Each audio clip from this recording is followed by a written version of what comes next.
Ауылдың шетіндегі ескі қораның іші ыстық, самалда жоқ. Шөптің иісі мен малдың жылы тынысы араласқан ауа адамды мас қылады. Күн батқалы қашан, бірақ Айжанның денесі әлі терлеп тұр. Ол жеңгесі 32-дегі толық денелі, етжеңді әйел. Күйеуі қалада жұмыста, үйде жалғыз.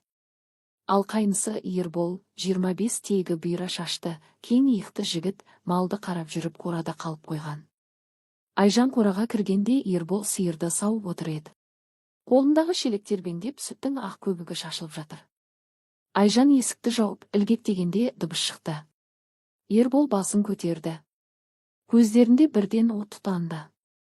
Жеңеше, неге келдіңіз деп сұрады ол, бірақ дауысы дірілдеп құмарлықты жасыра алмады. Айжан жақындады.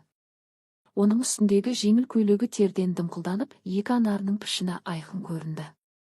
Ол Ерболдың алдына келіп тоқтады да, бір қолымен оның иығынан ұстады. Терлегім келеді, Ербол деп сыбырлады. Ербол шелекті бір жаққа қоя салды да, орнынан атып тұрды. Қолдары Айжанның белінен қармап, қатты қыса құшақтады. Еріндері бір-біріне тигенде, ыстық демдері араласып кетті. Айжанның тілі Ерболдың аузында ойнақтап, қолын көйлектің астынан өткізіп, жеңгесінің жұмсақ, толық бөксесін қыса ұстады. Жеңеше, сізді армандайтынмын түнде ұйықтамай, деп ол ышқына сыбырлады. Айжан күлді. Ол Ерболды шөптің үстіне итеріп жіберді. Екеуі құлап түсті. Шөптің иісі мұрындарын қытықтады. Сол түні Айжан мен Ербол алғаш тиымнан аттап өтіп көйлегін шешіп тастады. Екеуі терлеп тепшіп, бір-біріне жабысып жатты. Тыныстары бірте-бірте басылып, қораның ішінде тек жүрек соғыстары естілді. Біраздан кейін Айжан күлді. Ертең тағы келесің бе, қайным? Ербол оның ерінен сүйіп. Күнде келесің бе, жеңеше, деп сұрай берді.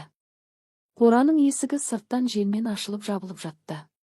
Ал ішінде екі тән әлі бір-біріне жабысып, жаңа раунды күтіп жатқан еді. Қораның ішіндегі ауа әлі ыстық, тер мен шөптің иісі бір-біріне араласып, бас ауыртатындай қою.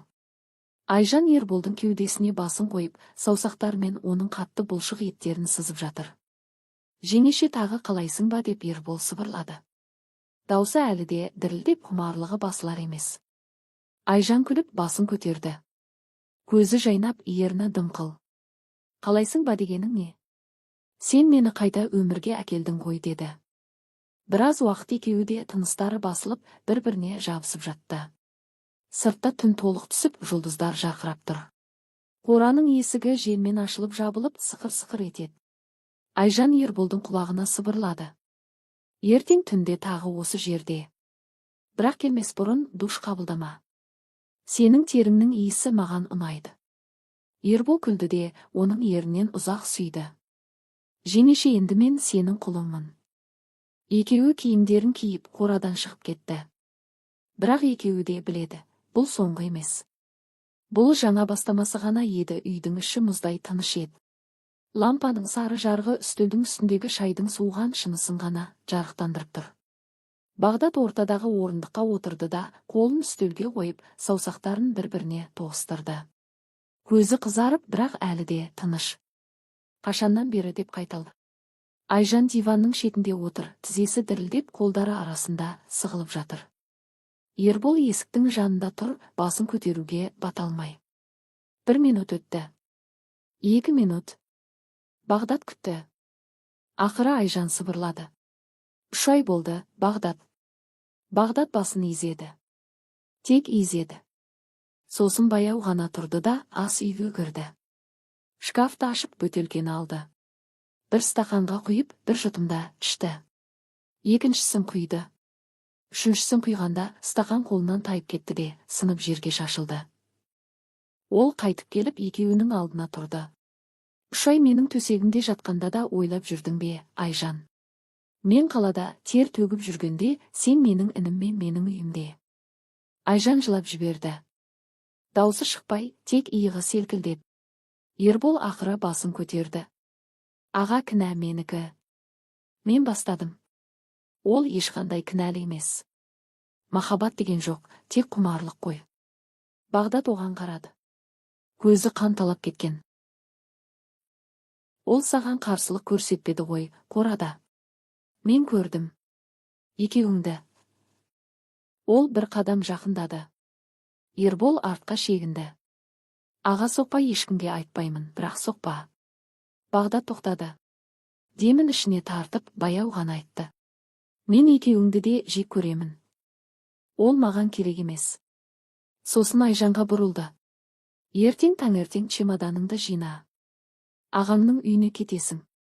Бүгін түнде осы үйде ұйықтайсың, бірақ менің жанымда емес. Диванда.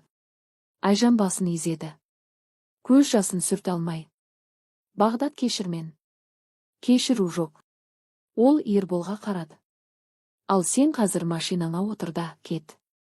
Бұл ауылдан кет. Бір апта ішінде. Қайда барсаң да маған бәрібір. Бірақ егер сені тағы бір рет осы жерде көрсем, онда мен өз қолыммен ана дүниеге жіберемін. Оны уәде етемін. Ерболдың ерні дірілдеді. Ол бірдеңе айтпақ болды, бірақ Бағдат қолымен тоқтатты. Кет. Ербол есікті ашып сыртқа шықты. Машинасының моторы гуілдеп, 1 минуттан кейін дыбысы өшіп, ауылдың шетіне қарай кетті. Үйде екеуі ғана қалды. Бағдат диванға отырып, басын қолдарына алып ұзақ отырды. Айжан жылап, бірақ жақындауға бата алмады. Таң ата бастағанда Бағдат тұрып сыртқа шықты. Қораға барды. Сол жердегі шөптің үстінде әлі де олардың иісі бар еді. Ол отырып алып темекі тұтатты. Бірін, екіншісін, үшіншісін. Сосын телефон шығарып, досына хат жазды. Бүгін кешке кел. Сөйлесетін әңгіме бар. Ал Айжан үйде отырып, чемоданын жинап жатты. Көз жасын сүртпей-ақ қойды. Бәрі біткен еді. Бірақ екеуі де білетін, ауылда ештеңе ешқашан бітпейді. Тек басқаша жалғасады. Күндер өте берді. Ауылдың қысы қатты болды. Қар тізеден асты, жел соғып, үйлердің терезесін қағады. Айжан ағасының үйінде әлі тұрады. Ешкіммен сөйлеспейді. Тек жұмыс істейді. Кейде түнде қораға қарап тұрады, бірақ енді бармайды. Жүрегі ауырады. Іші де біртүрлі. 1 айдан кейін білді, жүкті. Кімнен екенін өзі де білмейді. Ерболдан ба, Бағдаттан ба? Бірақ айтпайды. Ешкімге айтпайды. Тек іші өсіп келе жатқан сайын қорқады. Бағдат болса адам емес сияқты болды. Күнде ішеді. Малды тастап кетті. Анасы жылайды. Әкесі ұрсады. Ол ештеңе айтпайды. Тек қорада отырады. Кейде түнде шығып кетеді, таңға дейін жоқ. Қайда баратынын ешкім білмейді. Бір түнде қатты боран болды. Бағдат тағы шығып кетті. Анасы іздеп айқайлады. Табылмады. Таңертең ауылдың адамдары қорадан тапты. Ішінде шөптің үстінде жатыр екен. Қолында бос арақ бөтелкесі. Денесі мұздап қалған. Өлген. Қолының астына қағаз қыстырылған екен. Жазуы дірілдеп, қолы қалтырап жазған сияқты. Мен кешіре алмадым. Бірақ ұмыта да алмадым. Айжан, балаға менің атымды қойма. Ол кінәсіз. Мен ғана кінәлімін. Ауылда жерлегенде Айжан келмеді. Келе алмады. Тек үйде отырып, ішіндегі баланы сипап жылады. 1 айдан кейін Айжан да жоғалды. Ағасы таңертең тұрса, үйде жоқ. Чемоданы жоқ. Тек үстелде қағаз. Мен кеттім. Баланы жалғыз өсіремін. Екеуіңді де ұмытпаймын.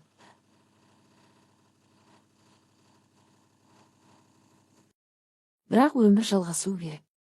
Ауылда 2 бос үй қалды. Бірі Бағдаттікі. Бірі Айжанның бұрынғы үйі. Қора әлі тұр.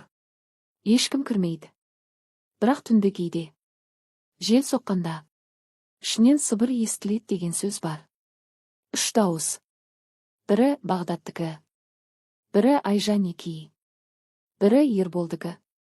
Үшеуі де бір сөзді қайталайды. Кешір. Бірақ енді кешіретін ешкім жоқ. Ауыл өмір сүре береді. Тек қораның есігі әлі сықырлайды.